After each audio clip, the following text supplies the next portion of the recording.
wassalatu wassalamu ala Rasulillah wa ala alihi wa sahbihi wa man walah, amma ba'du. Baik tuan-tuan muslimin sekalian, tadi ada soalan tentang memakai face mask.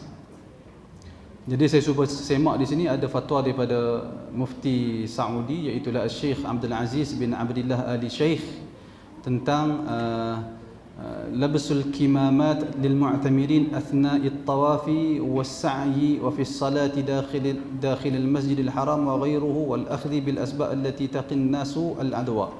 Wa qala al-mufti Syekh Abdul Aziz Ali Sheikh, dia menjawab raddan ala sa'alin, dia menjawab soalan berkaitan dengan hukum memakai face mask bagi orang yang berumrah. Dia kata innahu jaizun, perkara itu adalah harus. Kemudian dia kata annal kimamat, bahawasanya penutup face mask, la tu'tabaru ghita'u wajhin, tidak dikira menutup muka. Faman yaral hajata ila labsiha fala ba'sa, siapa yang ada keperluan untuk memakainya maka tidak mengapa. Wa illam yakun hunaka hajah fatarkuha aula, jika tidak ada apa-apa keperluan maka tidak memakai face mask lebih utama. Kalau ada keperluan pakai, tak apa. Tapi kalau tak ada apa-apa keperluan, keluar daripada khilaf, jangan pakai. Ya, kerana dia kata laisa ghita, dia bukan penutup muka. Kalau ada keperluan, kalau tak ada keperluan, katalah dia kalau tak tutup muka, doktor kata dia akan susah, batuk, demam dan semua mudarat pada diri dia, maka dia pakai fala ba'sa, tak mengapa. Dia bukan termasuk di dalam menutup wajah, kata Mufti Saudi. Tapi kalau dia tak ada keperluan, dia tinggalkan. Kerana ada sebahagian ulama menghitung ataupun menganggap tutup muka itu termasuk di dalam face mask, termasuk di dalam menutup muka.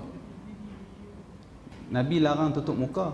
Jadi face mask tu kita nak kata tutup muka ke tidak? Dia tutup hidung dan mulut, kan?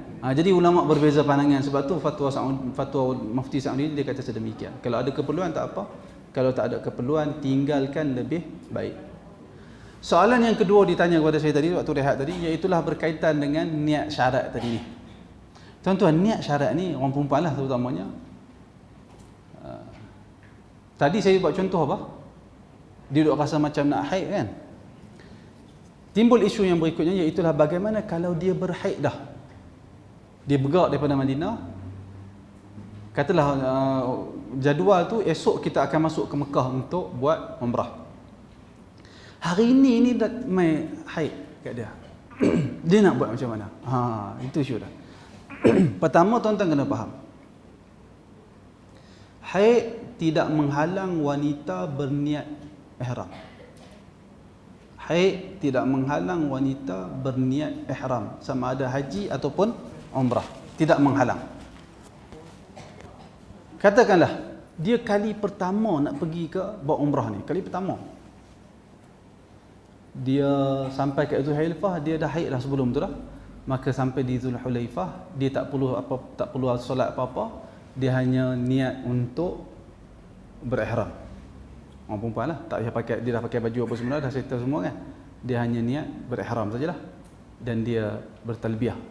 Bila sampai di Mekah, dia tak boleh tawaf. Bila tak boleh tawaf, dia tak boleh umrah, dia tak boleh sa'i lah, tak boleh buat umrah lagi. Jadi dia buat apa? Dia tunggu di Mekah dalam keadaan berihram. Tak boleh kerat rambut, tak boleh kerat kuku, tak boleh adakan hubungan dengan suami dia, tak boleh buat benda tu. Larangan ihram dia kena jaga. Tak boleh pakai wangian, tak boleh. Nampak tak? Dia tunggu sampai darah haid dia kering. Bila darah haid dia kering, maka dia mandi. Kemudian dia buat umrah. Faham tak? Kerana dia dalam ihram lah.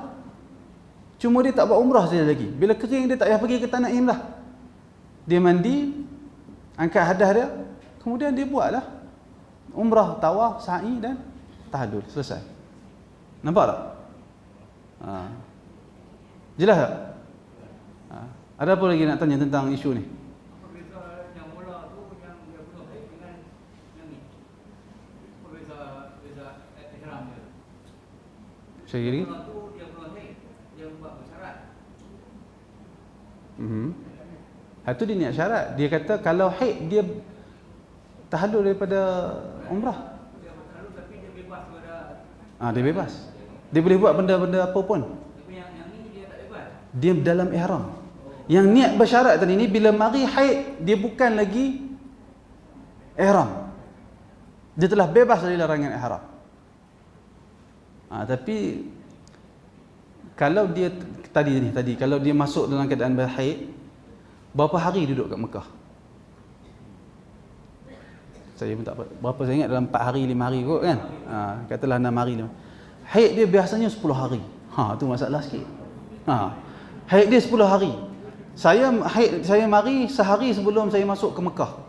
Tapi mengikut kebiasaan dia jenis orang perempuan yang mu'tadah. Haid yang mu'tadah, wanita yang kenal adat dia, haid dia datang secara beradat.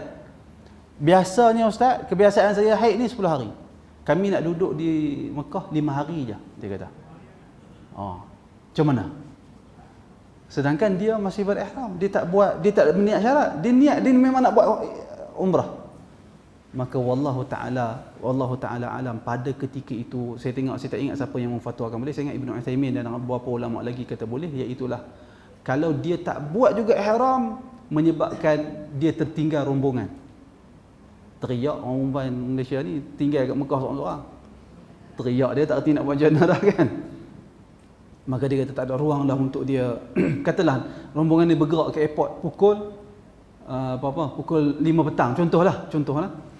Dia kata, hai aku ni pakai tak berhenti dah. Awal sebelum petang tu dia buat dah. Dia siap sekalipun dalam keadaan berhaid, kerana pada ketika itu dia ada keuzuran yang memaksa dia kena selesaikan juga umrah dia. Nampak tak? Boleh? Wallahu a'lam. Sehingga Ibnu Utsaimin ada fatwakan benda tu, kerana dia termasuk di dalam keuzuran yang tidak boleh antaranya fatwa Azhar. Di dalam Darul Ifta Al-Misriyah, mereka sebut boleh, kerana al-masyaqqatu tajlibu taysir, berdasarkan kaedah kesempitan mendatangkan kemudahan. Kemudian juga berdasarkan kaedah al-amru idza daqa ittasa'a, sesuatu urusan bila jadi sempit, tak boleh nak buat macam mana. Takkan saya nak tetap di Mekah lah, nak duduk, nak kena cari hotel lain, lepas tu nak kena cari tiket lain, tak boleh, terpaksa balik ke Malaysia. Maka pada ketika itu dia buat juga umrah, sekalipun dia berhaid, dia tawaf dan dia sa'i dan dia tahallul, selesaikan umrah dia, selesai. Wallahu a'lam. Boleh? Ada soalan setakat ni? Baik, tajuk yang berikutnya, perkara yang dibenarkan ketika berihram. Yang pertama, memakai jam tangan boleh. Ni jam ni boleh pakai. Demikian juga ni alat melonggar azan ni, maksudnya dia pakai headphone tu. Boleh, tak ada masalah. Earphone pun boleh. Tak kira dia, tak termasuk di dalam dia menutup kepala dia, tak termasuk. Boleh memakai cincin. Boleh pakai slipper, cermin mata pun boleh, demikian juga beg atau bekas simpanan duit, boleh, tak ada masalah. 2, boleh berteduh dari matahari, boleh berada di dalam kereta membawa barang di atas kepala, membalut luka, boleh juga membalut luka, boleh juga menukar atau membasuh kain ihram dan membasuh kepala dan badan. Boleh, tak ada masalah. Mandi pun boleh orang berihram ni, tapi orang umrah ni, orang perempuan berhaid tadilah, kalau dia masuk, dia tetap kekal berniat umrah, maka dia boleh mandi, dia boleh basuh badan dia, boleh, tak ada masalah. Yang ketiga, benda yang dibolehkan, jika ketika mandi gugur rambut tanpa sengaja, tidak mengapa. Tidak mengapa. Jika terlupa atau kerana tidak tahu lalu memakai penutup penutup kepala bagi orang lelaki, wajib segera menanggalkannya bila tahu atau teringat. Tiada perkara lain yang perlu dilakukannya. Sebab tak tahu, sebab jahil, ataupun terlupa, segera tanggalkan pakaian tersebut. Keempat, majoriti ulama berpandangan sunat menunaikan salat sunat ihram. Tadi kita dah bincang lah. Kemudian yang kelima, lafaz talbiyah. Itulah kita dah terang tadi, labbaik Allahumma labbaik tadilah.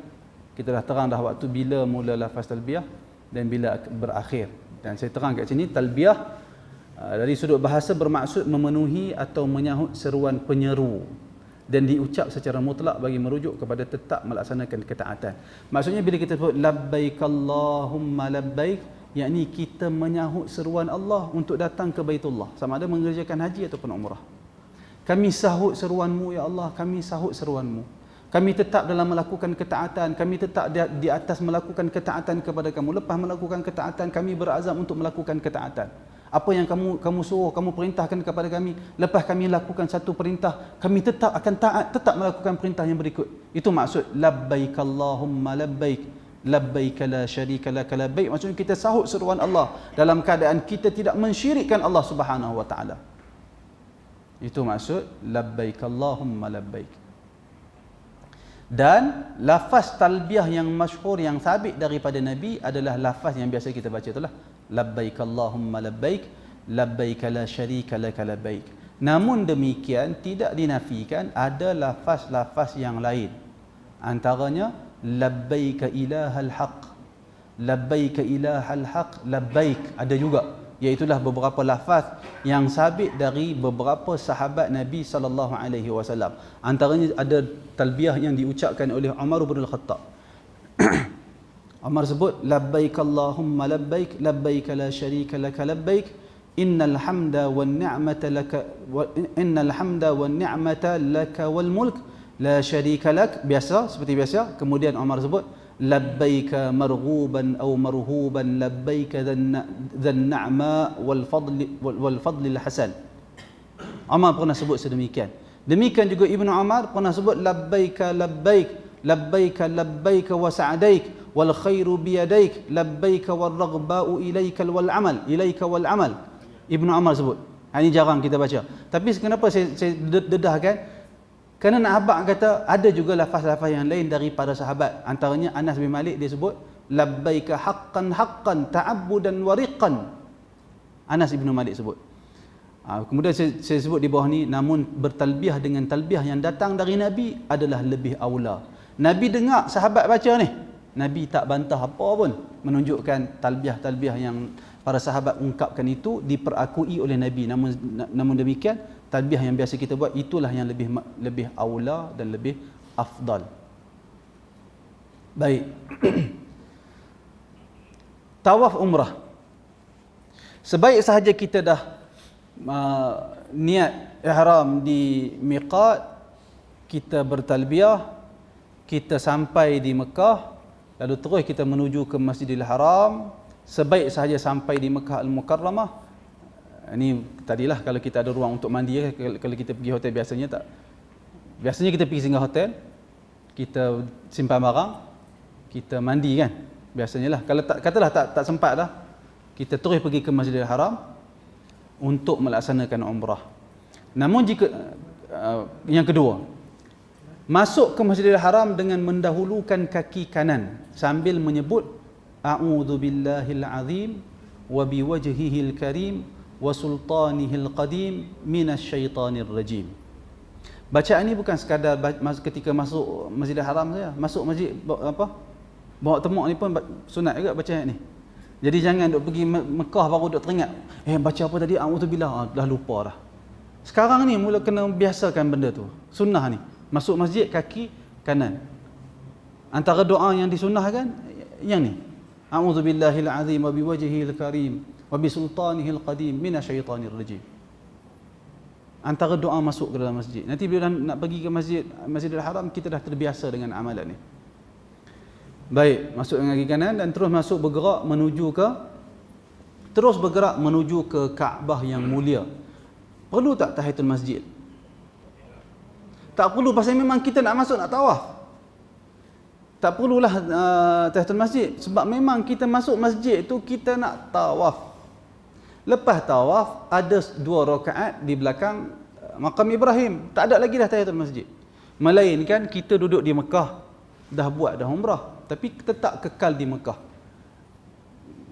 Katalah kita sampai tu waktu zuhur, kita buat umrah, kita tawaf terus, tak payah buat tahiyatul masjid, kita tawaf, kemudian kita buat semua perkara umrah, kita tahallul, kita pun balik, kita tukar pakaian, kita balik hotel. Mai waktu asar, kita pergi ke masjid, kita tak nak tawaf. Ada tak tahiyatul masjid pada waktu asar kita mai tu? Ada ke tak ada? ada tahiyatul masjid. Katalah kita datang awal, sejam sebelum waktu asar. Kita masuk tahiyatul masjid, kita buat tahiyat. Kita masuk masjid, kita buat tahiyatul masjid. Kalau kita nak buat tawaf, tak perlu buat tahiyatul masjid. Itu cerita dia. Nah, baik. Terus bergerak menuju ke Kaabah yang mulia untuk melaksanakan tawaf, dan termasuk di dalam sunnah orang lelaki melakukan ittiba' tadi ni, buka bahu sebelah kanan. Iaitulah membuka bahu sebelah kanan dengan menjadikan sebelah kanannya berada di bawah ketiak. Mana kain sebelah kanan ni berada di sebelah bawah ketiak, dan hujung kain berada di bahu yang kiri. Hujung kain ni kalau kita letak bawah, tak di atas belah kiri. Yang keempat, memulakan tawaf sebanyak 7 pusingan. Bermula dari Al-Hajarul Aswad. Mula dari situ. Bermula start tawaf tu di Hajarul Aswad. Kadang-kadang kita masuk pintu ni, orang ramai duk kelang kabut tak tentu pintu lah. Yang Haji cari nak nampak Kaabah. Bila nampak Kaabah tu, tuan-tuan pusing lah, bergerak lah. Ikut arah, ikut lawan jam. Orang tahu.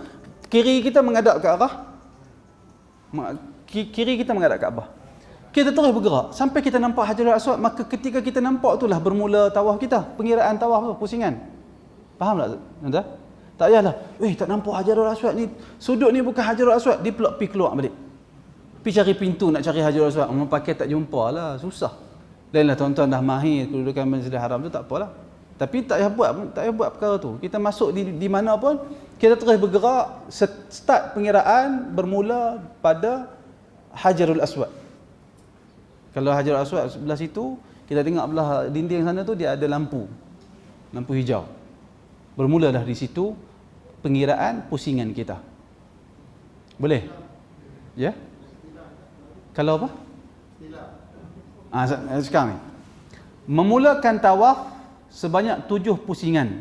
Bermula dari Al-Hajarul Aswad jika mampu. Yang terbaik ialah pergi mencium Al-Hajarul Aswad. Kalau yang terbaik sekali bila kita nak pergi mula tawaf tu, kita pergi kat Hajarul Aswad, kita cium. Dan Hajarul Aswad ni adalah batu yang disabit di dalam hadis, adalah batu daripada batu-batu syurga. Diturunkan ke bumi dalam keadaan dia asyaddu bayadan, bersangatan putih, lebih putih daripada susu, dan dia menjadi hitam disebabkan dosa-dosa yang dilakukan oleh manusia. Benda tu sabit di dalam hadis. Jadi dia batu daripada syurga. Sebab tu, siapa pernah cium Hajarul Aswad? Tak pernah saya. Tak tahu Ustaz ngaji Madinah pernah kot. Ustaz Nafi pernah? Pernah cium Hajarul Aswad? Pernah. Lepas ni pergi cium Ustaz Nafi pula. Boleh tak cium Ustaz Nafi? Kerana Ustaz Nafi telah mencium batu dari syurga. Tak di syariat kan? Apatah lagi ada orang, sebahagian orang bawa ajaran mai kat negara kita ni, siapa yang bersalam dengan dia kerana dia pernah bersalam dengan orang yang pernah bersalam dengan Nabi, masuk syurga. Biasa dengar ajaran tu? Jangan ikut sama sekali. Ada orang. Sekarang ni dok mai balik ni. Ada balik amalan bersalam dengan dia. Siapa yang bersalam, lepas tu dia baca hadis. Nabi berkata, sesiapa yang bersalam dengan aku, bersalam dengan orang yang bersalam dengan aku, bersalam dengan orang yang bersalam dengan aku, masuk syurga. Lepas tu dia pun dia suruh kita semua bersalam dengan dia. Jangan bersalam dengan dia, kita habaq kat dia, tak teringin kami nak bersalam dengan hang. Hang salam diri hang sendiri, duk bersalam tangan kanan dengan kiri. Buat sendiri sudah. Tak ada jaminan masuk syurga kerana bersalam dengan hang. Orang yang cium Hajarul Aswad, sabit di dalam hadis batu tu daripada syurga. Sabit dalam hadis batu tu daripada syurga. Tak masuk syurga, tak ada jaminan syurga orang yang cium Ustaz Hanafi. Tak ada jaminan syurga dan tak disuruh pun. Sekalipun Ustaz Hanafi pernah mencium Hajarul Aswad. Apatah lagi nak salam tangan orang tu. Baik. Memulakan mana kita tadi? Memulakan tawaf. Yang jika mampu dia pergi mencium Hajarul Aswad tanpa berebut dan bersesak-sesak kalau ada kelapangan. Sehingga kerana kalau dia bersesak-sesak dan berebut, dia akan menyakiti orang lain, benda ni Nabi tak bagi. Nabi pesan kepada Umar, kerana Umar ni orang yang kuat, badan dia besar Umar ni. Nabi tak bagi dia bersesak. Kalau Umar berebut dengan orang, habis terpelantin orang lain, boleh kat dia seorang. Kuat bagi dia, Hayun tangan ni ringan dah, tapi kena kat orang demam seminggu. Kena tangan yang Umar hayun. Jadi Nabi tak bagi Umar berebut. Jika tak mampu memadai, membuat isyarat ke arah Al-Hajarul Aswad dari jauh sambil mengucapkan Allahu Akbar. Kalau tak mampu cium, dia istilam. Istilam dia sapu. Dia sapu dengan tangan dia dan dia cium tangan dia. Tapi tuan-tuan, cium tak boleh, sapu pun tak boleh. Ramai. Jadi dari jauh kita hanya buat isyarat ke arah Hajarul Aswad sambil kita mengucapkan Allahu Akbar, tak perlu cium. Kita cium ni kalau kita istilam, sama ada kita sentuh tangan kita pada Hajarul Aswad ataupun kita sentuh dengan kayu, kita cium lah. Tapi dah tak sentuh, tak perlu kita cium. Yang perlu kita buat Allahu Akbar. Kita hanya baca Allahu Akbar sahaja. Tidak perlu berhenti seketika, tidak perlu berhenti seketika melalui Al-Hajarul Aswad. Tuan-tuan jangan buat perangai berhenti. Oh, dia nak berhenti juga, habis jam belakang. Orang belaga lah. Jangan buat macam tu. Jangan buat perangai macam tu. Kita pergi, lalu tu Allahu Akbar. Terus kita bergerak. Jangan berhenti. Yang kelima, tuan-tuan, kita kena ingat yang duk tawaf tu bukan kita saja. Ada sebahagian orang yang tawaf tu dia buta. Ada orang yang buta, mana dia tahu kita berhenti kat situ. Kalau kita berhenti 10 orang lagi grup kita berhenti. Kalau 10 orang, kalau 40 orang berhenti, macam mana? Habis belaga kat belakang sana. Jadi tak payah berhenti, terus bergerak. Yang kelima, seterusnya mengelilingi Kaabah yang mulia sebanyak 7 pusingan dengan berusaha menjauhi tindakan yang boleh menyakiti jemaah lain, termasuk meninggikan suara dan seumpamanya. Jangan duk fikir kita seorang yang nak beribadat. Doa ya Allah, teriak. Tak, teriak bersendirian. Khusyuk dengan Allah Subhanahu Wa Taala. Tidak mengganggu orang lain ketika beribadah. Baca doa bagi elok. Macam tu saya bagi tahu kat tuan-tuan kan. Ada orang dia duk hafal doa, dia tak tahu bahasa Arab. Doa kuat. Orang baca doa Allahumma la tada' lana dhanban.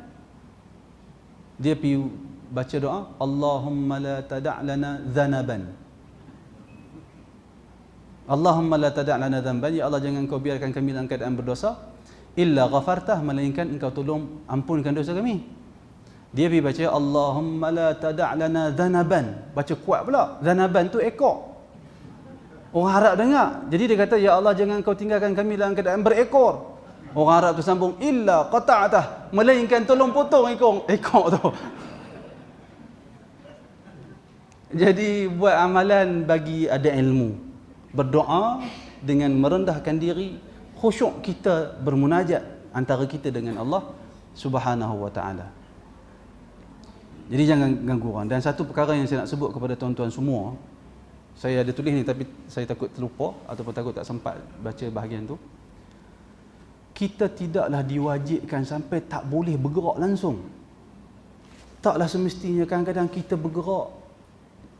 Ada sebahagian ustaz kata bahu kiri ni tak boleh sama sekali berubah daripada menghadap Kaabah. Tak sampai ke tahap tu. Jika perubahan itu berlaku disebabkan ada keperluan, maka dia tak membatalkan tawaf. Dia boleh bergerak. Kerana pergerakan tawaf ni kiri menghadap ke arah Kaabah, pergerakan perjalanan biasa. Apatah lagi kalau ada orang yang bawa orang, bimbing orang buta. Macam mana dia nak pastikan diri dia, bahu dia tu confirm menghadap ke Kaabah? Kadang-kadang ada keperluan tarik orang buta, bantu orang. Kadang-kadang bahu dia terlari. Tak apa. Jika perkara itu berlaku, ada keperluan. Yang tak boleh ni, apa dia tak boleh? Orang bergerak kot sana. Dia pergi bergerak kot sana. Itu tak boleh. Itu tak boleh. Tapi perubahan bahu kiri sehingga tidak menghadap ke arah Kaabah, sehingga dia menghadap ke Kaabah tu sendiri. Bahu dia pergi ke tempat lain. Jika keadaan itu berlaku disebabkan ada keperluan, benda itu tidak membatalkan tawaf dia. Dia tak perlu lagi patah balik. Orang nak patah balik mengikut mana, kalau ramai waktu haji nak patah kat mana? Tengah tuan-tuan tahu, ada kadang-kadang orang, sebahagian orang ni dia buat perangai jahil. Memang dia jahil pun. Lepas dia tawaf tu, dia tak fikir orang dah. Habis pusingan ke-7 tu, terus dia menghadap Kaabah, dia semayang. Kat situ juga dia semayang. Tengok orang duk berhenti jam belakang dia. Macam mana tak berpusing. Kalau sebahagian ustaz dia kata kalau kita ada jemaah tengah sujud di situ, rokok semayang di situ, kita orang ramai, bahu kita terpergi ke sana dan kita jalan ke depan, kena pi patah balik ke belakang sebelum bahu kita berpusing tadi. Tu dia nak patah kok mana? Kalau haji tu tak payah patah-patah apa. Pusingan tadi ni kerana ada keperluan. Kita teruskan pusingan kita, tak menjadi masalah. Yang ditegah orang pusing kot sana, kita pergi pusing kot sini. Itu tak boleh. Nah. Baik. Perkara yang keenam, ketika tawaf disunatkan melakukan ar-raml, iaitulah berjalan dengan pantas dan memendekkan langkah pada 3 pusingan pertama untuk tawaf qudum bagi ibadah haji dan tawaf umrah. Tawaf umrah pun kita boleh lari lah. Maksudnya berjalan cepat, langkah tu kita pendekkan. 3 pusingan pertama. Asalnya, kalau asal hukum ramal dengan ittiba' ni, orang Mekah di zaman Nabi SAW, apabila Nabi dan para sahabat pergi ke Madinah, Madinah ni satu tempat yang dianggap penuh dengan wabak, penuh dengan penyakit. Sebab tu orang Quraisy jahiliah, bila Nabi dan sahabat pergi ke Madinah, mereka kata tak apa, nanti kita tengok bila orang Mekah yang muhajirin ni, mereka tak lama mereka akan balik semula ke Mekah ni, jangan risau. Pasal Madinah ni tempat wabak, berhimpun wabak. Jadi dalam peristiwa tawaf tu, tawaf qada tu, ketika Nabi masuk tu, Nabi suruh sahabat buka bahu kanan dan lari di 3 pusingan pertama, nak tunjuk kepada orang jahiliah ni sebenarnya kami tak kena apa-apa wabak duduk Madinah ni. Itu asal sebab dia. Jadi timbul persoalan, apakah kita sekarang masih disyariatkan untuk lari pada 3 pusingan pertama? Dan apakah kita masih tetap disyariatkan untuk membuka bahu ketika tawaf umrah? Disyariat ataupun tidak? Kerana sebab tak ada lagi dah. Sebab nak tunjuk kat orang musyrikin tak ada lagi dah. Masih disyariatkan ataupun tidak? Ada sebahagian ulama kata tak disyariatkan lagi. Tetapi pandangan yang lebih kuat, tetap disyariatkan kerana tidak ada bukti Nabi membatalkan hukum itu. Nabi tetap buat ittiba', Nabi tetap buat ramal dalam peristiwa Hajatul Wada' yang Nabi lakukan. Maka syariat itu berkekalan sehingga hari kiamat. Baik, selesai ramal. Ramal iaitulah berlari dengan berjalan cepat dan kita memendekkan langkah kita. Yang ketujuh, apabila sampai di rukun Yamani. Rukun Yamani rukun sebelum Hajarul Aswad. Kita bermula di Hajarul Aswad, kita pusing sampai di rukun yang ketiga. Rukun Hajarul Aswad, 1, 2, 3. Tiga tu rukun Yamani. Selepas rukun Yamani, dia ada rukun yang sudut yang ada Hajarul Aswad. Jadi rukun Yamani adalah sudut sebelum sudut Hajarul Aswad. Bila kita sampai di rukun Yamani ni, sudut rukun Yamani, kita sunat melakukan istilam, iaitu menyentuh atau menyapu dengan tangan jika boleh. Kalau kita boleh pergi dekat, kita sapu dengan tangan kita, kita sentuh dengan tangan kita. Tapi tidak perlu cium atau menyapu ke muka seperti yang dilakukan oleh kebanyakan orang. Tak perlu. Tak perlu pergi pegang rukun Yamani tu. Rukun Yamani tu boleh pegang sangat. Kalau umrah ni boleh insya-Allah. Pegang, pergi sapu kat muka, tak perlu. Tak perlu buat. Hanya pergi pegang, sentuh saja. Jika tidak dapat melakukan istilam ketika di rukun Yamani, maka teruskan berjalan tanpa perlu membuat apa-apa isyarat dan tanpa perlu bertakbir. Tak perlu. Kalau tak boleh cium, tak boleh istilam, kita bertakbir di Hajarul Aswad. Tapi di rukun Yamani, kalau tak boleh istilam, tak boleh sentuh, tak perlu isyarat, tak perlu takbir, jalan terus.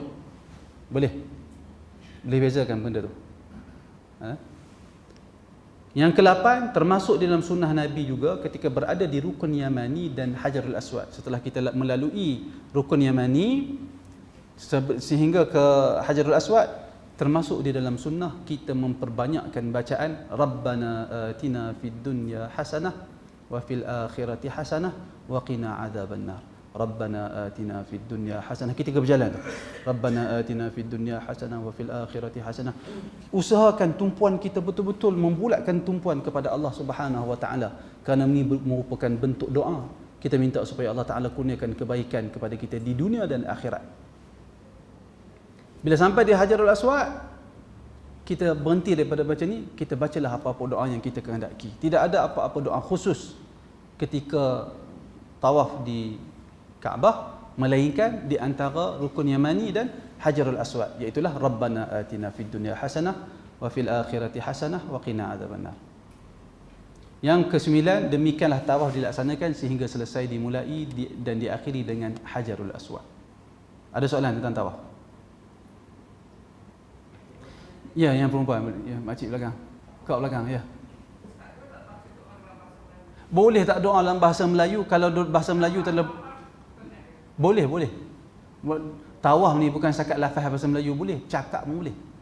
Tawaf ni kita pergi dengan isteri kita, hang ni lambat sangat, cepat sikit. Boleh tak? Batal tak tawaf? Tak batal. Ataupun isteri kata, abang cepat sangat, tunggulah. Atau tak sayang dah kat cik, duk tinggal cik jauh-jauh ni. Batal tak tawaf? Tak batal. Boleh, tak ada masalah. Boleh bercakap dalam tawaf ni. Apa dia?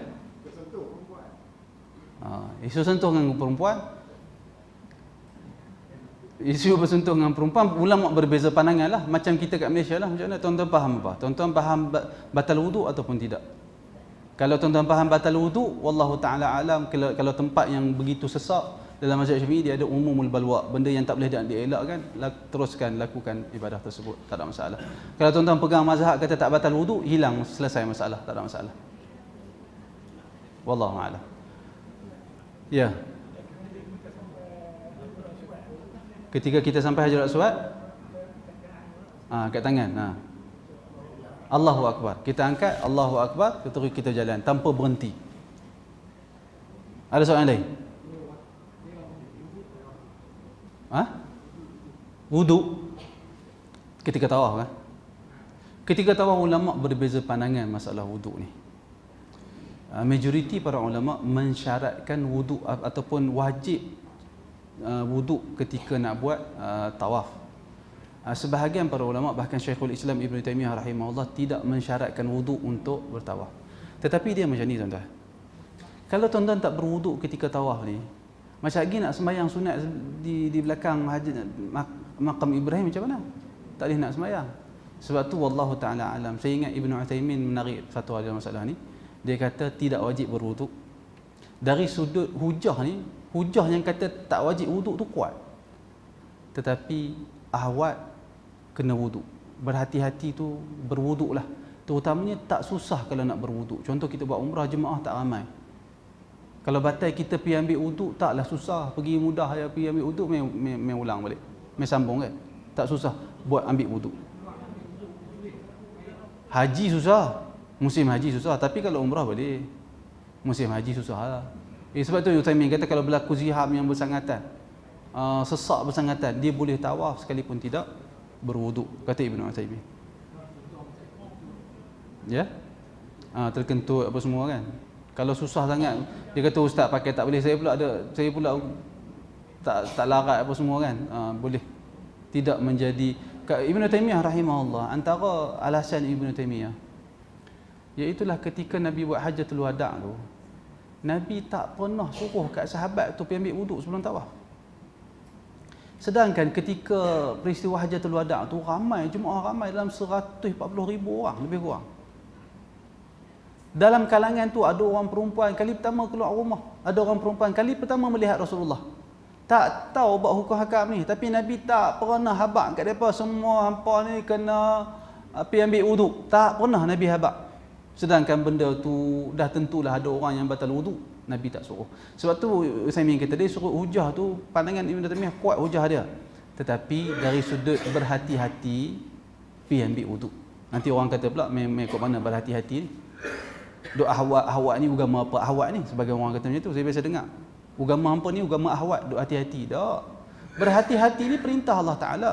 Antara bukti dia, da' ma yaribuka ila ma la yaribuka. Tinggalkan benda yang meragukan kamu kepada perkara yang tidak meragukan kamu. Saya duk dengar ada ustaz kata tak ada wuduk ketika tawaf pun tak apa. Ada orang kata kena ada wuduk. Mana lebih selamat? Pergi ambil wuduk, selesai masalah. Tapi ada keadaan ustaz kalau saya ambil wuduk tak pakai taksiat haji saya ni. Tak payah ambil wuduk, alhamdulillah. Ada pandangan yang mengatakan tak wajib. Tapi berhati-hatinya ambil wuduk. Sebab kita nak semayang segini. Kalau dia tak ambil wuduk, dia nak semayang jadi tak boleh semayang. Melainkan kena ambil wuduk. Apatah lagi dia ambil benda, kalau dia susah pun sebenarnya dia boleh ambil air zam-zam tu, buah dalam bekas tu. Dia ambil, boleh wuduk tepi tu ya. Janganlah ambil macam pergi ambil di kolam masjid tu. Untuk basuh muka sekali saja. Basah muka dengan dada sekali basah. Orang kita berwuduk kan. Untuk basuh sekali muka tu, dia ambil air dua belah tapak tangan tu. Paham. Muka dia basah, dada dia basah, orang keliling habis basah. Jangan macam tu, kita ambil satu bekas ni untuk basuh sekali muka. Basuh. Pakai spray mudah. Semua tu boleh usaha. Boleh. Kita ada bawa beg, buat simpan barang pun buh dalam tu. Untuk emergency. Wallahu a'lam. Boleh nah? Ada soalan lain? Ya. Ya, siapa dia tu? Saya tahu. Dalam rumah? Dalam umrah ada tak ada tawaf wida, tawaf badak? Nanti kita akan masuk. Itu juga para ulama beza pandangan, nanti kita akan masuk. Insya-Allah. Baik, perhatian. Al-Hijr, itu yang melengkung. Kaabah pak segi, Hijr tu yang melengkung tu adalah termasuk kawasan Kaabah. Justru tawaf hendaklah dilakukan di luarnya, tidak boleh di dalamnya. Jangan duk pandai-pandai. Hijr tu dia tak melekat dengan Kaabah. Dia ada ruang untuk lalu. Jangan duk pandai-pandai, dia kata hampa semua tak reti, tengok aku senang. Di cross kot tepi tu. Tak boleh. Tawaf tu tak dikira, tak boleh benda tu. Dia mesti lalu kot luar. Kerana asalnya binaan Kaabah tu dia bukan empat segi tepat. Dia merangkumi kawasan Hijr Ismail tu. Di kawasan Hijr tu dia merangkumi. Tapi di sebelum zaman Imam Malik, bila naik pemerintah, saya ingat di zaman Nabi Kaabah tu empat segi. Kemudian Nabi berhasrat untuk meruntuhkan Kaabah dan bina Kaabah seperti mana dibina oleh Nabi Ibrahim. Nabi tak sempat laksanakan. Tapi dilaksanakan oleh khalifah yang berikutnya. Saya tak ingat ketika bukan zaman Abu Bakar, tapi khalifah selepas itu buat menunaikan hasrat Nabi itu. Tapi setelah jatuh khalifah, naik pemimpin yang lain, dia roboh pula Kaabah. Dia buat empat segi pula. Itu berlaku dalam sejarah Islam. Pemerintah ni bila dia naik, dia nak habaq, dia ada kuasa. Antara tunjuk dia nak kuasa, hampa kena tahu pemerintah sekarang ni pemerintah baru, bukan pemerintah hari tu. Nak habaq cara dia, apa cara nak habaq tu? Kaabah menjadi mangsa. Pemerintah ni biasanya tak elok perangai dia. Zaman dulu lagi. Dia roboh Kaabah, buat empat segi pula. Dia memerintah, lama memerintah, lepas tu dia meninggal. Naik pula pemerintah lain, dia roboh lagi Kaabah, dia buat pula binaan seperti mana Nabi Ibrahim buat bina. Sampailah di zaman Imam Malik rahimahullah, Imam Malik melarang mana-mana pemerintah usik Kaabah. Tak boleh dah hampa jadikan Kaabah sebagai bahan untuk habaq kata hampa jadi pemimpin baru. Tak boleh. Lalu kekallah Kaabah empat segi sampai hari ini. Kekal. Kerana Imam Malik kata nanti hilang haibah Kaabah terhadap orang Islam. Orang Islam rasa macam Kaabah ni tak ada apa. Runtuh buat lain. Runtuh buat lain. Hatta Kaabah di zaman Nabi, Kaabah pada asalnya lantai dia ke bawah. Sekarang ni lantai Kaabah tu dia tinggi, atas kepala kita. Nak masuk Kaabah tu kena naik tangga. Asalnya dia di bawah. Dia rapat ke bumi. Nabi berhasrat nak buat seperti mana yang Nabi Ibrahim buat, dan Nabi Ibrahim buat Kaabah tu ada dua pintu. Pintu masuk, pintu keluar. Sekarang ni Kaabah ada berapa pintu? Satu pintu. Sehingga Nabi kata sehingga orang Islam boleh masuk dan keluar. Hari ni tak boleh masuk keluar dah kita. Tak pernah masuk. Orang biasanya tak pernah masuk. Sampai orang Melayu sampai buat cerita karut pula lagi. Siapa yang masuk Kaabah tak boleh tengok ke atas. Bila tengok ke atas dia nampak sampai Sidratul Muntaha. Kalau dia keluar dari Kaabah, dia cerita apa ada dalam Kaabah, dia jadi gila, dia kata. Gila mengikut mana? Orang duk masuk keluar duk cerita sekarang ni ada gambar lagi. Tak nampak Sidratul Muntaha nampak dia sakah dia lah. Apa dia punya shilling Kaabah, tak ada apa-apa pantai lara. Ada apa-apa soalan lagi? Ya. Was-was. Tawaf.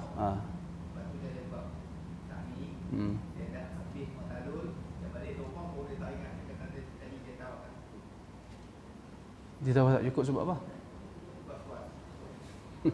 Tapi waktu dia selesai tawaf tu dia cukup dah dia kira. jangan ambil was-was tu, buang jauh-jauh. Ubat was-was ni satu saja, tak ada ubat lain. Apa ubat dia? Buang jauh-jauh. Itu saja. Kalau dia kata, kot tak cukup kot, pakai, confirm dia was-was. Kalau ketika dia tawaf, dia duk kira, 4 ke 5 pusingan ni, nak ambil yang mana? Ambil 4 kerana 4 itu yakin, 5 itu ragu. Ambil yang yakin. Al-yaqin la yazulu bisyak. Maka yang 4 tu yang pastinya. Ada soalan lain? Baik, yang kedua, perbuatan istilam pada semua sudut dan dinding Kaabah, menyapu dinding, menyapu pintu makam Ibrahim dan kelambu Kaabah adalah perbuatan yang tidak ada asal usul dan tidak pernah dilakukan oleh Rasulullah. Tak perlu istilam pada setiap sudut, hanya pada sujud Yamani dan sudut rukun Yamani dan Hajarul Aswad saja. Para wanita bersesak-sesak dengan para lelaki ketika melaksanakan tawaf adalah satu keadaan yang hendaklah dijauhi, kena jauhkanlah. Antara yang dinasihatkan oleh Ibn Uthaymin, orang perempuan jangan duk berusaha semayang di depan orang lelaki. Masjidil Haram ni tak ada kawalan. Jadi tuan-tuan masuk tu bebas, orang lelaki perempuan dia bercampur mata. Jadi dia kena usaha supaya dia semayang di tempat yang jauh daripada orang lelaki. Melainkan tak ada pilihan. Tak apalah. Umrah ni boleh cari. Haji tu lain lah. Haji ni memang susah lah. Haji ni ramai sangat orang. Sampai tuan-tuan, kalau tuan-tuan batal wuduk, tuan-tuan nak pergi ambil wuduk tu, tuan-tuan duk fikir, aku nak letak kaki kat mana ni? Paha orang penuh ngapa? Orang penuh. Tambah kalau dekat-dekat nak waktu solat tu. Ya Allah. Beratok nak keluar tu. Alhamdulillah ada pandangan ulama yang kita nampak macam susah tu, kita ambil lah. Pandangan ulama yang selesai ibadah kita yang penting ibadah kita boleh dilaksanakan. Jadi kena elak daripada bersesak-sesak orang perempuan dengan orang lelaki. Terutamanya ketika berada di Hajarul Aswad dan Maqam Ibrahim. Yang keempat, ni saya sedikit gambaran. Tak ada lah. Gambaran Kaabah, tak apalah, tak penting sangat. Baik. Aktiviti sebaik sahaja selesai tawaf. Pertama, bagi orang lelaki, menutup semula bahu kanan yang dibuka. Habis dia tawaf tu, terus tutup bahu kanan. Tak payah duduk lama-lama buka. Kerana kita nak menunaikan salat di belakang makam Ibrahim. Yang kedua, salat 2 rakaat di belakang makam Ibrahim jika mudah, jika dapat, kita pergi di kawasan belakang makam Ibrahim tuan-tuan. Rukun sudut Hajarul Aswad, makam Ibrahim dengan dekat Hijr Ismail tu, dia bentuk dia seperti 3 segi.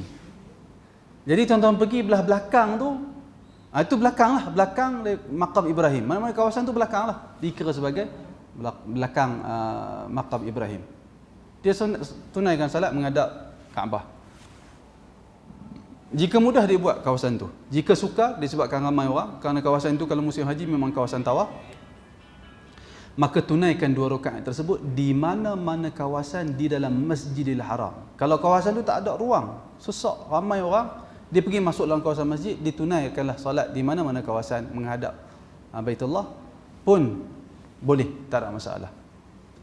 Salat tersebut adalah salat sunat yang dituntut, sunat muakkad yang amat-amat dituntut. Di dalam rakaat pertama selepas membaca Al-Fatihah disunatkan membaca surah Al-Kafirun, manakala di dalam rakaat kedua selepas membaca Al-Fatihah disunatkan membaca surah Al-Ikhlas. Sunat baca yang tu kerana Nabi baca surah tersebut. Jika membaca surah lain juga tidak mengapa, tapi yang paling baik adalah Al-Kafirun di awal rakaat pertama, Al-Ikhlas pada rakaat yang kedua. Setelah selesai tawaf, baru buat satu aktiviti umrah ni, baru tawaf, baru kita nak buat sa'i, terus bergerak menuju ke mas'a, tempat buat sa'i, sebanyak 7 pusingan. Kita bergerak, kita menuju ke Bukit Safa, kita keluar daripada kita berhenti di Hajarul Aswad tu, kita bergerak saja keluar sana, dia dekatlah menuju ke Safa. Kita bila dah nampak Bukit Safa, kita baca Innas safa wal marwata min sya'airillah. Bukan wajib, sunat baca. Kalau tak baca pun tak apa. Makcik tu tak pernah jumpa ayat Quran ni. Tak pernah hafal. Nak baca main cari tak jumpa dah. Tak apa. Pergi buat sa'i. Tak baca pun tak apa. Sunat membaca innas safa wal marwata min sya'airillah. Setelah itu naik bergerak menuju naik ke Bukit Safa. Dia tak terpulanglah Nabi, bila Nabi sampai dekat dengan Bukit Safa, Nabi kata abda'u bima bada Allahu bih. Aku memulakan dengan apa yang Allah Taala mula, iaitu Allah Taala mula dalam Al-Quran innas safa. Lalu kita mulakan dengan Safa terlebih dahulu baru Marwah, kerana mengikut Allah.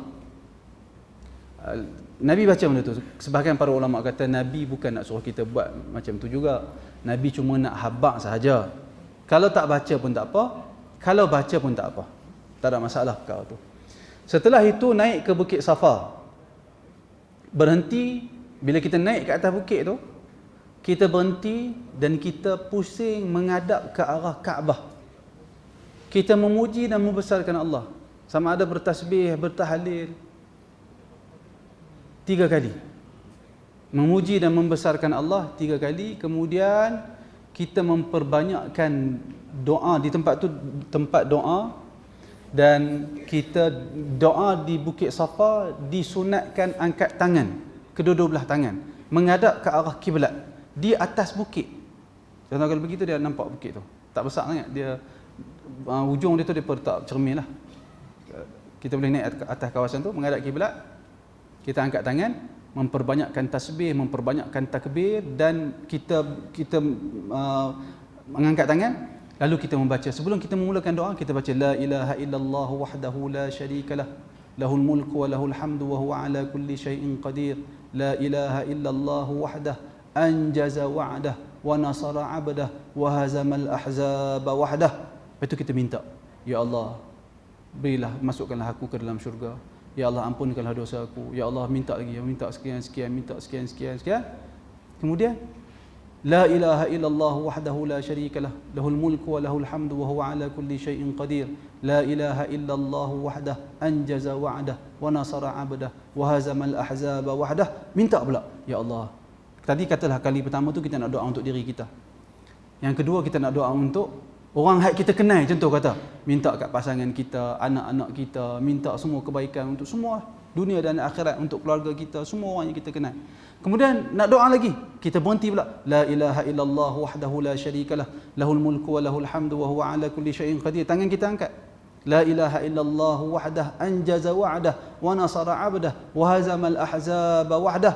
Kita doa lagi, minta untuk semua orang Islam. Minta negara orang Islam, pemimpin orang Islam, ya Allah berilah hidayah kepada pemimpin kami ni yang cepat, yang suka cakap bohong, hari tu cakap lain, sekarang cakap lain. Minta hidayah. Jangan duk minta binasa pula. Minta hidayah, kerana Imam Ahmad rahimahullah kata kalau aku dikurniakan satu doa mustajab, aku akan doa untuk pemimpin, kerana pemimpin kalau jadi baik, semua orang jadi baik. Jadi minta hidayah. Ya Allah, pemimpin ni banyak sangat, duk baik sangat, orang tak Islam ni kat kami dia buat tak peduli je. Minta bagilah hidayah, bagilah kekuatan kepada dia, keazaman dan seumpamanya. Beri kekuatan kepada pemimpin orang Islam.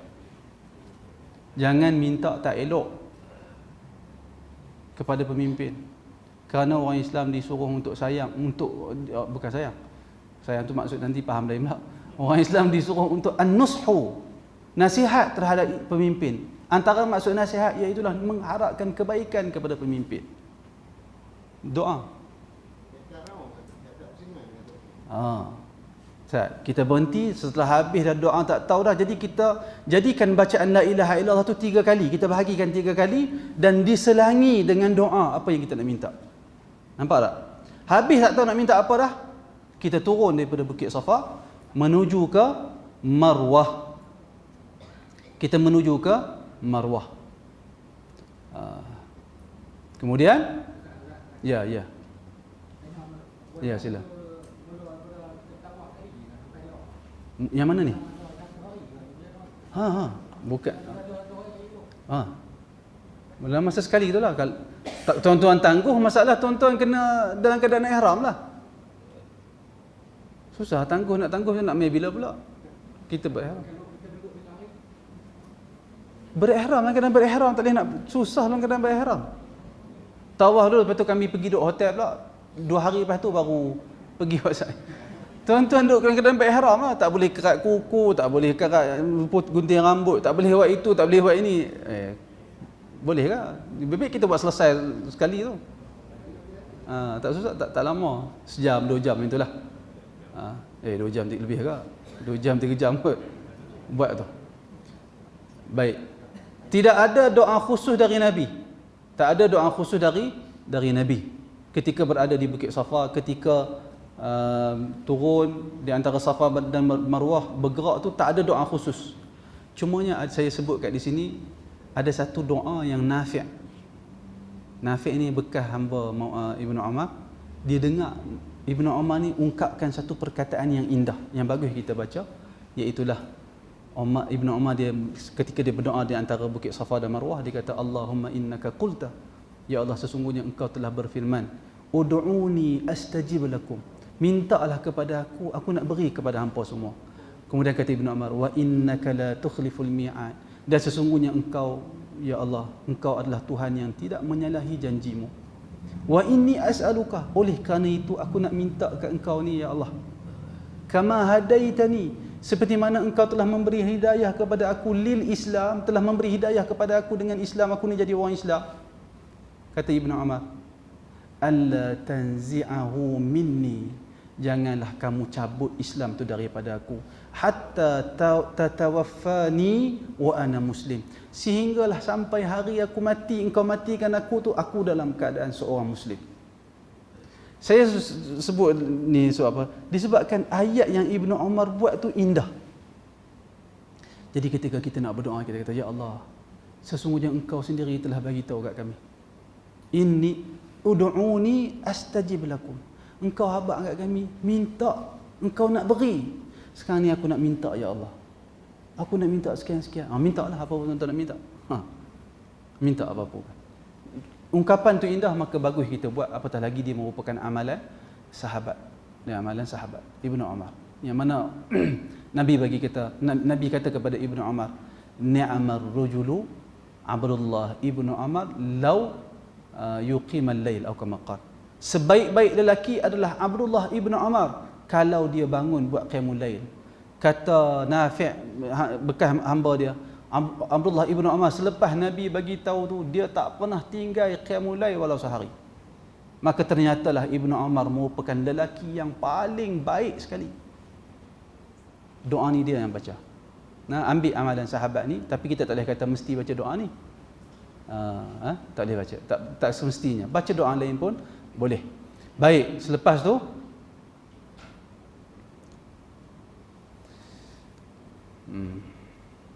setelah itu turun menuju ke Marwah dalam keadaan berjalan.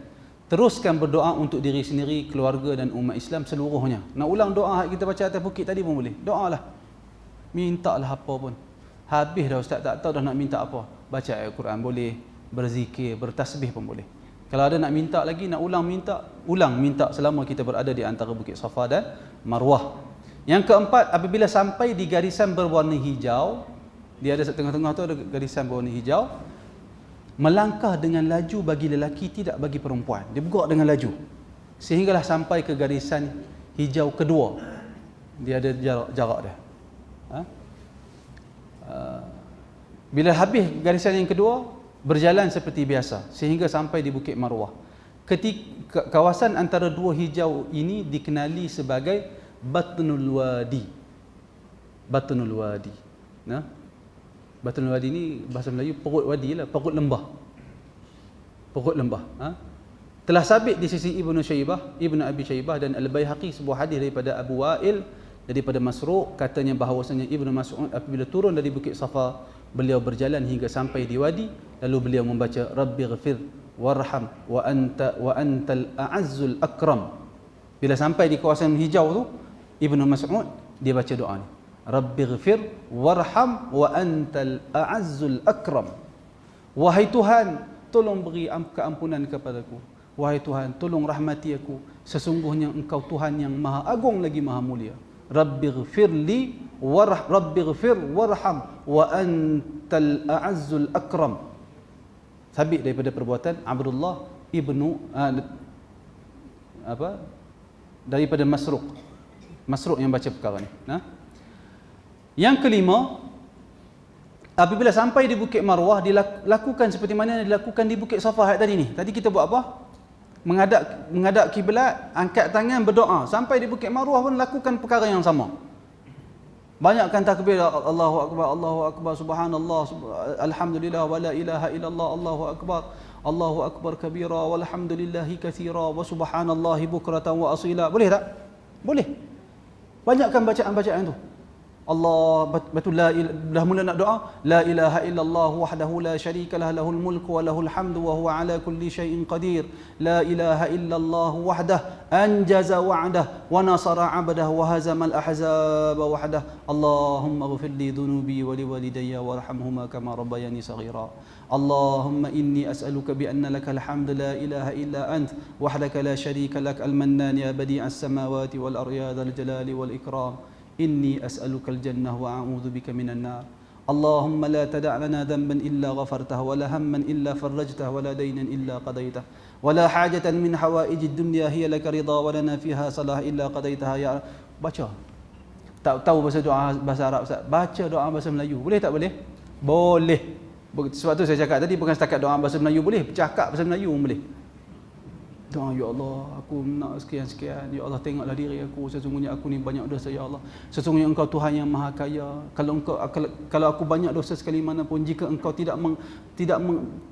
jika Engkau mengampunkan aku, itulah Engkau Tuhan yang Maha Mulia, tidak menghukum para hamba-Nya. Ya Allah, banyak mana pun dosa aku, tolonglah maafkan aku. Sesungguhnya aku datang ke rumahmu Baitullah, aku benar-benar mengharapkan kasih sayang dan rahmatmu. Ya Allah, tolong rahmati aku, kesian aku, belah kepada aku. Mengadu tuan-tuan, jangan duk baca doa-doa gantung kat tengkuk tu. Tuan-tuan kan faham pun? Faham lah? Ya Allah, duk baca, duk tawaf dekat Kaabah, duk ni tawaf ke berapa ni? Kedua, ketiga tau. Duk cari tawaf doa ketiga, tak jumpa. Duk kalut, duk cari doa, akhirnya tak doa. Ni kita di antara sa'i Safa dengan Marwah ni kita pusingan berapa tak tahu. Pusingan berapa tak tahu, nak cari doa apa. Doa apa yang kita nak. Tuan-tuan, kalau tuan-tuan duk kalut buka buku tu, baca bahasa Arab, lepas tu nak baca Melayu, ni ikut kawan dia, ni aku dah baca Arab, nak baca Melayu tak? Kawan dia kata dah baca Arab, tak payah baca Melayu lah. Dia kata, tapi baca Arab tu aku tak faham apa kau minta. Kawan dia kata, ikut hang lah. Tinggalkan semua tu. Tuan-tuan nak doa apa? Apa hajat kita yang telah berwukul dalam hati kita, mintalah kepada Allah Ta'ala dunia dan akhirat. Minta kepada Allah Ta'ala dunia dan akhirat. Tempat ni tempat doa. Ketika tawaf berdoa, ketika di antara Safa dengan Marwah berdoa semua. Apa Allah Ta'ala kata? Minta aku nak beri. Nabi bila habaq kat sahabat, Allah Ta'ala nak minta, Allah Ta'ala nak beri apa yang kita minta. Sahabat kata, ya Rasulullah, kalau macam tu kami nak minta banyak. Nabi kata, Allah lagi banyak nak bagi kat hamba. Nak minta banyak, minta apa? Allah Ta'ala nak bagi lagi banyak. Kerana Allah Ta'ala bukan macam hampa, tak kaya berlakon, kaya buat-buat, tak kaya sungguh-sungguh. Kita kaya berlakon, sebab tu orang minta tolong kat kita bagi 1,000 tu dia. Teringat sebulan, teringat, aku bagi 1,000 kat dia. Macam mana boleh bagi 1,000? Sebahagian orang setahun duk ingat. Bertahun-tahun duk ingat. Tu orang tu, aku tolong dia itu. Bila tolong? Ada 10 tahun dah tu. Tu dia duk minta lagi berapa banyak bagi tolong kat dia? Ada 500 waktu nak belajar tu. Dia ingat 10 tahun duk ingat 500 dia bagi kat orang. Pasal apa dia ingat lama? Pasal 500 tu besar bagi dia. Tetapi Allah Subhanahu Wa Ta'ala beri pemberian kepada kita tak habis. Jangan risau. Minta. Allah Ta'ala berbeza dengan makhluk. Manusia bila kita kerap minta kepada dia, dia marah kat kita. Tetapi Allah Ta'ala bila kita kerap minta kepada dia, dia suka dekat kita. Sehingga dia telah menjadikan sesiapa yang berdoa dapat pahala. Apa yang kita minta, kita bakal menerima apa yang kita minta. Doa tu saja dapat pahala. Sebab tu Nabi kata, ad-du'a huwal ibadah. doa tu sendiri ibadat. Doa tu dapat pahala. Ya Allah, minta rezeki. Rezeki nak dapat, pahala dapat dah. Ya Allah, tolong bagi kaya. Bahkan menjadi orang kaya. Pahala dapat dah. Pahala apa Ustaz? Pahala pasal minta nak jadi kaya ke Allah Ta'ala. Betul ke dapat pahala ni? Nak minta jadi kaya ke Allah Ta'ala ni? Betul kan tuan? Betul. Nak minta jadi kaya kat dunia, minta ke Allah Ta'ala dapat pahala. Dapat pahala. Kerana doa tu ibadah. Kerana itu perbanyakkan doa. Siapa yang tak larat semayang, tak larat nak berzikir, tak larat macam-macam tak larat, perbanyakkan doa. Orang biasanya manusia ni bila untung kat diri dia, dia rajin sikit. Kan? Doa ni jenis ibadat yang untung kat diri sendiri. Jadi perbanyakkan minta kepada Allah Subhanahu wa taala. Yang kelima, apabila sampai di Bukit Marwah, kita dah baca dah ini. Baik. Pergerakan kita daripada Safa ke Marwah dikira satu pusingan. Bila Marwah pergi ke Bukit Safa dikira pusingan yang kedua. Jadi dia akan habis di mana? Di Safa ke di Marwah? 7 kali pusingan. Di mana kita akan habis? Di Marwah. Kalau duk kira-kira 7, tiba-tiba depan ni Safa. Salah tu. Salah kira, bukan 7 tu, barangkali baru 6. Kena buat sekali lagi sehingga dia berhenti di Bukit Marwah. Baik, perkara yang berikutnya, wanita yang berhaid atau nifas boleh melaksanakan sa'i. Katalah di tawaf-tawaf habis tawaf, nifas dia mai, ada nifas pula, haid dia mai. Mari haid. Jangan dia berhenti, terus pergi buat sa'i, kerana boleh. Boleh. Habiskan, selesaikan umrah dia. Yang tak boleh bagi wanita haid ni adalah tawaf di Kaabah. Kerana mas'ah tu di luar di kawasan masjid. Dia boleh buat sa'i sekalipun dia berhaid. Amalan terakhir umrah. Selepas selesai sa'i, orang yang melaksanakan umrah boleh mencukur atau memotong rambutnya. Namun mencukur adalah lebih afdal. Cukur bagi botak itu lebih afdal. Sekarang ni kalau tuan-tuan, saya tak tahulah, dalam 2 tahun lepas saya pergi umrah, dulu keluar daripada dekat Marwah tu, kita keluar ke atas tu dah ada kedai gunting banyak kan. Sekarang tak ada kedai-kedai tu. Tak ada, dia kena pergi jauh. Atau tak tahulah 2 tahun lepas saya pergi tu kena pergi jauh, jalan jauh juga. Dah kita lepas letih sikit kan. Lepas tawaf dengan sa'i tu dia letih. Kena jalan bergerak jauh. 2 tahun lepas lah, tak tahu sekarang ni kalau ada perubahan ataupun tidak. Jadi jangan keluar-keluar tak nampak kedai gunting, jangan duduk kalut. Ada bergerak. Tuan-tuan boleh juga bergerak nak pergi ke hotel tu. Nampak kedai gunting, tahlul di situ pun boleh juga, tak ada masalah. Cukur lebih afdal. Bahkan Nabi telah meminta keampunan untuk orang yang bercukur sebanyak 3 kali. Pertama Nabi kata, ya Allah berilah keampunan kepada muhalliqin, orang yang mencukurkan kepala dia. Sebahagian sahabat kata, ya Rasulullah lil muqassirin, wahai Rasulullah untuk orang gunting sama, mintalah keampunan juga untuk mereka. Nabi kata, Allahumma ghafir, ya Allah berilah keampunan kepada orang yang cukur. Padahal tadi sahabat kata untuk orang yang menggunting, Nabi tak minta. Lepas tu dia kata, ya Rasulullah untuk orang yang gunting rambut saja. Nabi kata, ya Allah ampunkan dosa orang yang cukur kepala. Lepas tu sahabat tu ulang lagi sekali-kali ketiga, ya Rasulullah untuk orang yang gunting juga. Lalu baru Rasulullah kata, untuk orang yang gunting. Maknanya afdal cukur. Afdal adalah mencukur rambut. Kalau boleh juga untuk dia gunting. Tapi kalau dia memilih gunting bukan cukur, yang sebenarnya dia gunting keseluruhan. Bukan dia gunting di sebelah ni saja, bukan. Di belakang ni bukan. Gunting keseluruhan rambut yang berada di kepala. Itu cara yang sebenarnya. Baik, bagi orang yang botak kepala macam mana? Bagi yang berkepala botak, sebahagian ulama berpandangan dibolehkan dia melalukan gunting. Dia ambil gunting tu, dia lalu keliling kepala dia, dia buat macam dia kerat rambut. Kerana apa? Kerana berdasarkan perbuatan Abdullah ibnu Umar yang buat benda tu. Boleh, tak ada masalah. Tetapi bukanlah semestinya. Kerana tidak diriwayatkan ada perintah atau perbuatan dari Nabi. Ini hanya semata-mata ijtihad daripada Abdullah ibnu Umar. Siapa yang nak buat tak apa, siapa yang tak buat pun tak mengapa. 2. Bagi wanita memadai dengan memotong bahagian hujung rambut pada kadar hujung jari. Ni hujung jari ni, dia bawa kawan dia sikit, dia keratlah rambut dia pada kadar hujung jari. selesailah umrah bagi lelaki dan perempuan. Maka dengan melakukan amalan ini, maka tamatlah ibadah umrah. Selesai dah umrah. Ada soalan?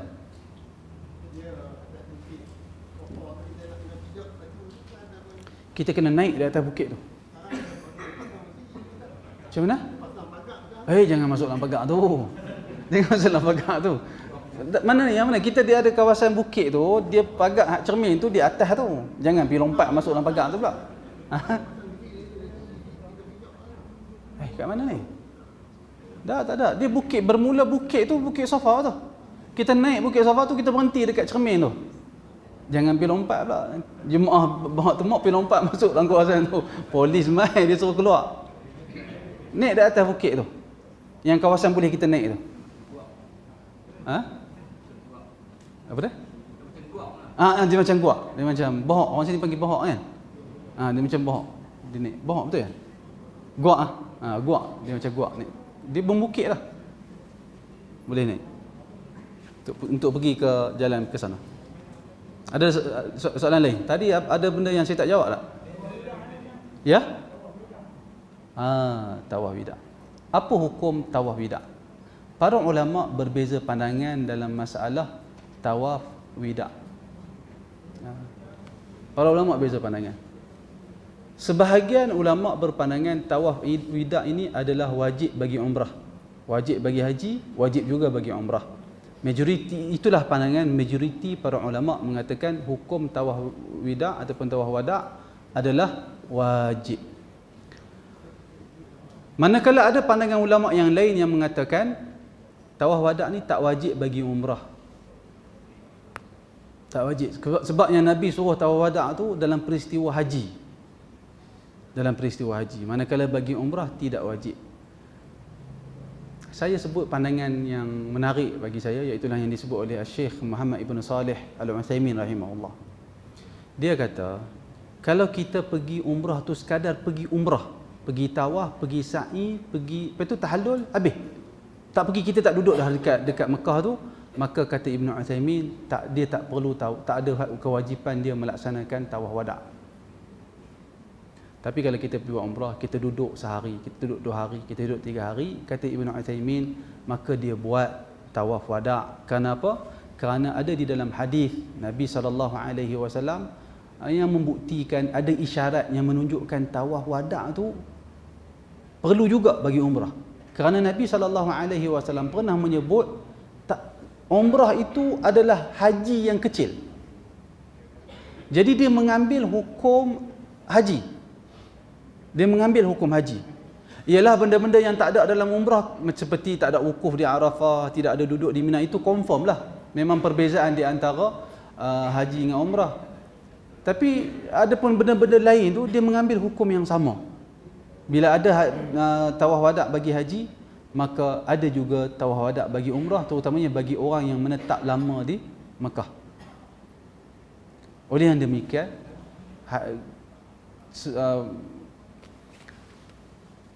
kalau kita, maksud saya, yang terbaik sekali adalah kita buat tawaf wada'.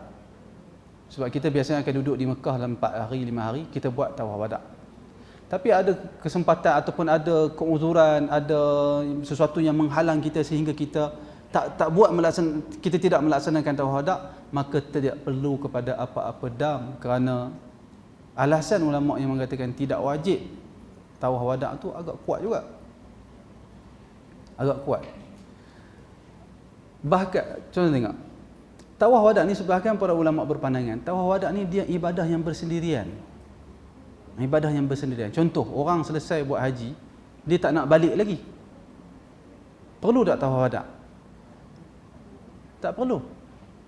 Tak perlu tawaf wada'. Kerana dia tak balik lagi. Itu menunjuk, walaupun katalah nak duduk berapa lama, nak duduk lama mana kat tanah haram, dia kata nak duduk sebulan. Lama tu, ibadah haji dah terkeluar dah dia, habis dah ibadah haji ni, tak buat tawaf wada'. Itu menunjukkan tak wajib tawaf haji sebahagian para ulama lah. Sebahagian para ulama kata itu. Tetapi kita ambil pandangan yang mengatakan bagi haji ada tawaf wada' dan wajib laksanakan tawaf wada'. Cuma persoalan ini tawaf wada' bagi umrah. Maka pandangan tawaf wada bagi umrah ni, kalau yang pandangan yang berhati-hati, kita buat tawaf wada kalau kita menetap lama di Mekah 3 hari 4 hari, walaupun selesai umrah kita masih duduk di Mekah, maka kita laksanakan tawaf wada apabila kita hendak meninggalkan Mekah. Tapi kalau kita tak buat ataupun ada keperluan tak sempat dan seumpamanya, tidaklah menjadi satu kesalahan, kerana umrah ramai di kalangan ulama yang menyatakan tidak wajib pada dia tawaf wada, wallahu a'lam. Boleh? Ada soalan lain? Ya, sila. Ya. Kalau nak pergi Taif, nak pergi tawaf wada apa tak? Pertama sekali kita nak buat tawaf wada kan? Katalah kita ambil pandangan kami nak buat juga tawaf wada ketika Ketika umrah. Baik. Tetap para ulama berbeza pandangan isu Taif ni. Nak pergi Taif ni perlu tawaf wada ataupun tidak. Baik. Katalah kalau kita buat tawaf wada, umrah, kita pergi ke Taif, tapi lepas balik pada Taif tu kami tak perlulah buat tawaf wada lah. Dan kita masuk tu bukan masuk berihram. Kita juga tidak perlu berniat ihram, tak perlu wada lagi dah. Kita masuk kerana nak balik je. Rombongan kita bermula di situ, tak ada masalah.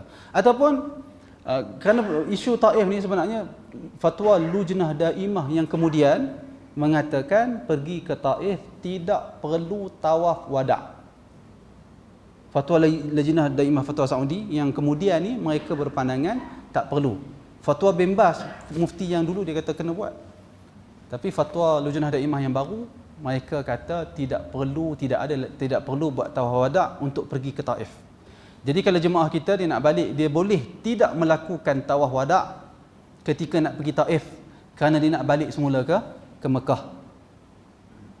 Tapi kalau ada orang buat juga, tak ada masalah. Benda ni termasuk dalam persoalan yang ulama berbeza pandangan.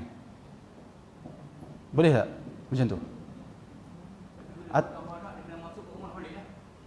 Kalau dia dah tawaf wada, dia masuk, dia tak payah niat umrah, dia tak payah berihram. Masuk tu kerana nak balik, bukan nak buat ibadat apa-apa, bukan nak pergi ke Mekah. Berapa lama dia duduk? 2 hari 3 hari juga. Dia pergi tu mungkin dia pergi 5 hari. Hari kedua dia pergi Taif. Dia buat wada. Lepas tu dia pergi wada balik, malam dia balik, dia duduk di Mekah ni.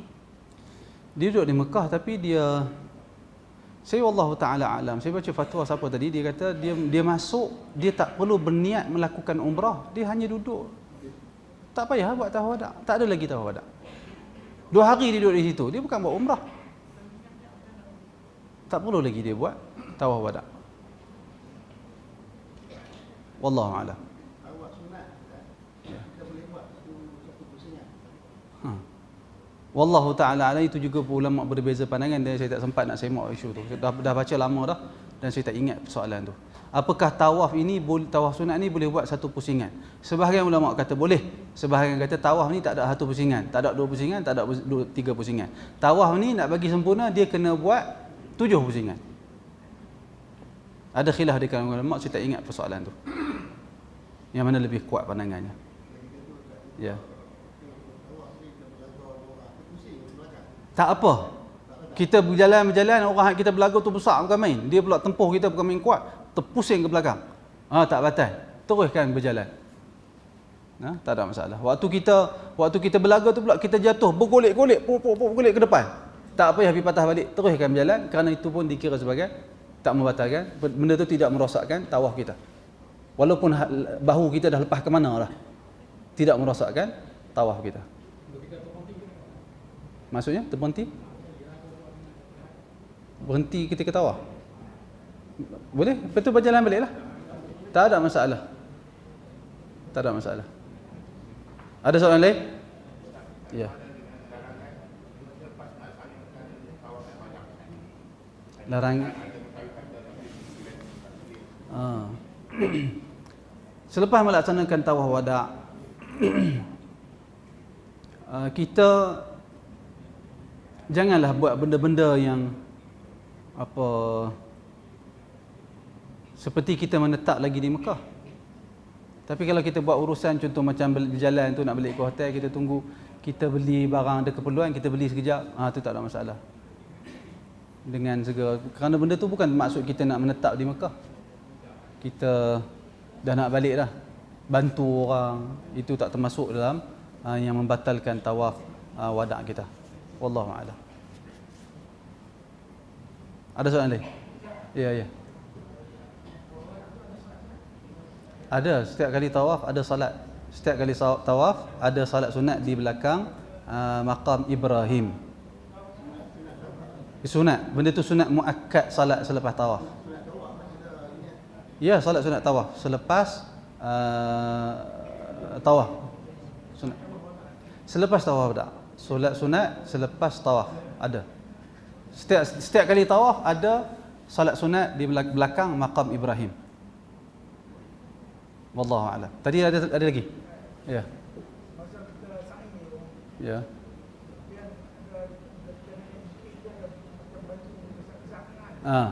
Dia simen dia tak seimbang kan?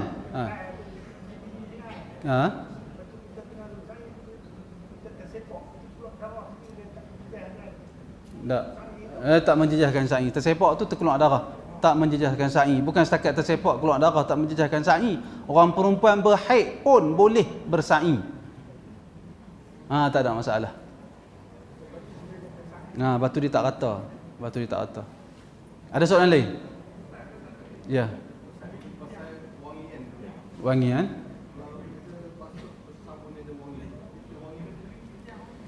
Wallahu ta'ala a'lam. Kita usaha jangan pakai sabun yang berwangi. Kalau sabun yang biasa tu, usaha pakai sabun yang tidak wangi lah. Wallahu a'lam. Ataupun kalau tak ada sabun yang tak wangi, ataupun sabun tu biasa ada keluarkan bau wangi, tapi bukan tujuan kita tatayyub, bukan tujuan kita berwangi-wangi, tapi untuk membasuh tangan. Tapi lebih baik kita mengelak menggunakan benda-benda yang ada mengeluarkan bau wangi. Tapi kalau tak ada pilihan, kena juga basuh. Berminyak tangan kita, nak buat ibadat macam mana berminyak apa semua akan mengganggu, maka kita basuh dengan sabun tu walaupun ada bau wangi yang tak kuat. Kita basuh bukan tujuan tatayyub, bukan tujuan berwangi-wangi. Tidak mengapa, wallahu a'lam. Ada soalan lain? Ya. Okey. Tak, sekali pusing kita dan mak kita yang kita tolak kerusi tu, sekali pusing tawaf, sekali pusing sa'i, kita dan mak kita. Sekali, tak payah ni pusingan saya, mak dia ikut juga. Lepas tu kali 14 pusingan, demam 14 pusingan tawaf. Sekali, orang yang hamil dan mahmul, orang yang memikul dan orang yang dipikul, sekali pusingan, dua-dua dapat. Wallahu a'lam. Ya.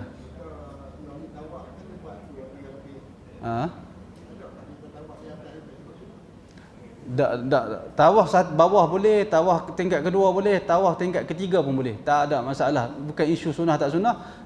Bertawaf tu sendiri ikut sunnah. Ialah itu yang penting tawaf Kaabah. Bukan tingkat pertama, tingkat kedua, tingkat ketiga. Ketiga-tiga tingkat itu bila buat, dia telah melaksanakan sunnah Nabi, iaitulah tawaf di Baitullah. Ya.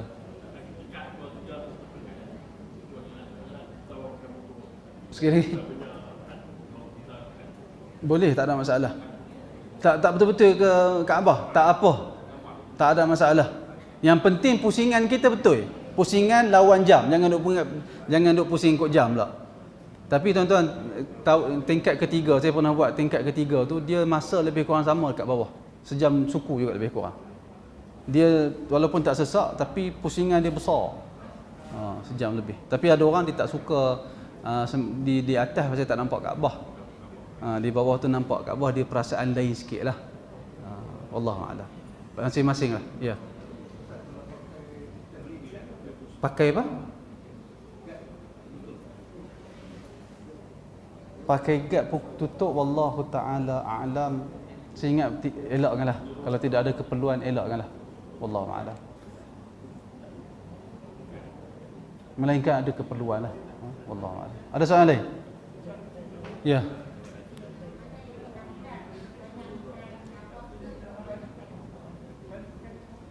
Mana yang lebih afdal, banyakkan tawaf ke atau banyakkan umrah? isu umrah, memperbanyakkan umrah, sebenarnya tuan-tuan, sembahyang ni lebih afdal.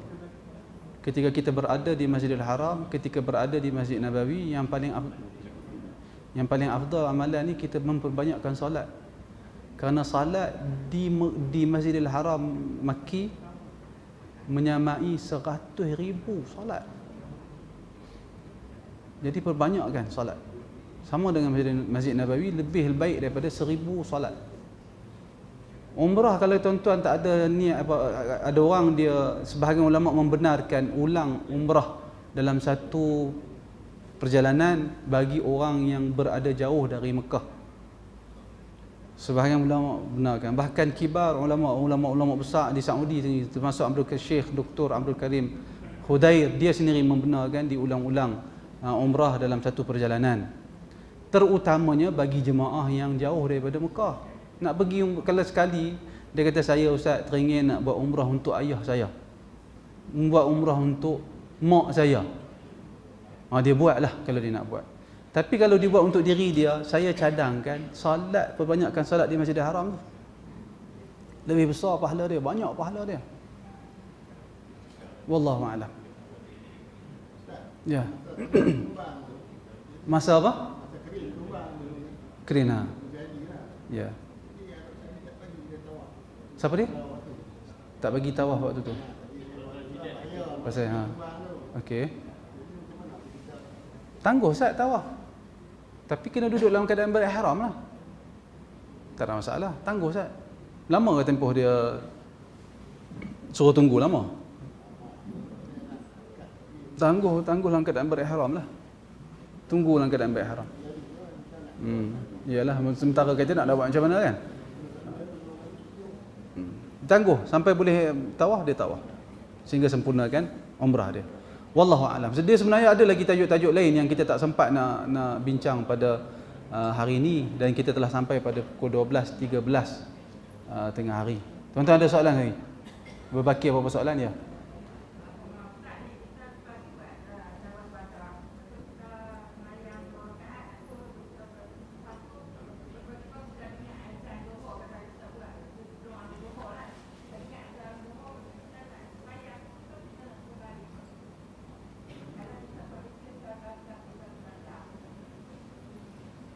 Wallahu a'lam.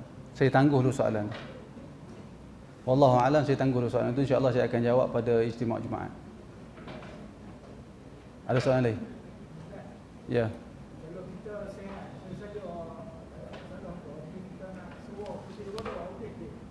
Kalau kita sehat, saya saja tawaf boleh, tawaf di Kaabah boleh. Adapun tawaf di ketika sa'i yang sebetulnya kita berjalan dengan kaki tanpa naik kenderaan. Di Kaabah boleh kerana Nabi pernah tawaf di atas kenderaan. Pernah. Wallahu a'lam. Ada lagi apa soalan?